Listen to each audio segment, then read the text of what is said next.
আজকের ভিডিওতে আমরা আলোচনা করব কলকাতা হাইকোর্টে কয়েকটি শূন্য পদে চুক্তিভিত্তিকভাবে ছেলেমেয়ে নিয়োগের বিজ্ঞপ্তি প্রকাশিত হয়েছে, কোন পদে নিয়োগ করানো হচ্ছে এবং যোগ্যতা কি চাওয়া হয়েছে, নিয়োগ সংক্রান্ত বিস্তারিত বিষয়গুলো আলোচনা করব।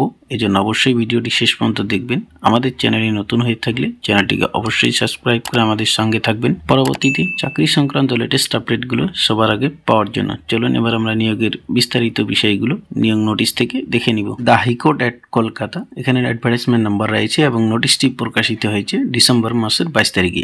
এই নোটিশের মাধ্যমে কয়েকটি পদে ছেলে মেয়ে চুক্তিভিত্তিকভাবে নিয়োগ করানো হবে, সে সংক্রান্ত বিষয়গুলো আমরা দেখে নিব। হাইকোর্টের এই পদে আবেদন করানোর জন্য এখানে বয়স চাওয়া হয়েছে, বয়স থাকতে হবে 25 বছরের ঊর্ধ্বে, তবে আবেদন করতে পারবেন। মোড অফ সিলেকশন প্রসেসগুলো দেখে নেবেন, সাথে অন্যান্য বিষয়গুলো অবশ্যই আপনারা নিয়োগ নোটিশ ডাউনলোড করলে ভালো করে দেখে নেবেন। এর লিঙ্ক ডিসক্রিপশনে দেওয়া রয়েছে, সেখান থেকে নোটিফিকেশন ডাউনলোড করে ভালো করে দেখে বুঝে তারপর এই পদের জন্য আবেদন করবেন। এখানে এই পদে আবেদন করতে হলে অ্যাপ্লিকেশন ফি চাওয়া হয়েছে, 600 টাকা অ্যাপ্লিকেশন ফি জমা করতে হবে এবং যেটা জমা করতে পারবেন পোস্টাল অর্ডারের মাধ্যমে। অ্যাপ্লিকেশন ফি জমা করানোর সংক্রান্ত বিষয়গুলো ভালো করে দেখে নেবেন। অ্যাপ্লিকেশন সরাসরি ড্রপ বক্সে জমা করতে হবে, এখানে ড্রপ বক্সের অ্যাড্রেস দেওয়া রয়েছে। In front of the office of the general and establishment section, appellate side, ground floor, high court at Kolkata, main building. এই অ্যাড্রেসের ড্রপ বক্স থাকবে, সেখানে আপনাদের অ্যাপ্লিকেশন সরাসরি জমা করতে হবে। অ্যাপ্লিকেশন জমা করার লাস্ট ডেট রয়েছে বা অ্যাপ্লিকেশন জমা করতে পারবেন জানুয়ারি মাসের 6 তারিখ পর্যন্ত।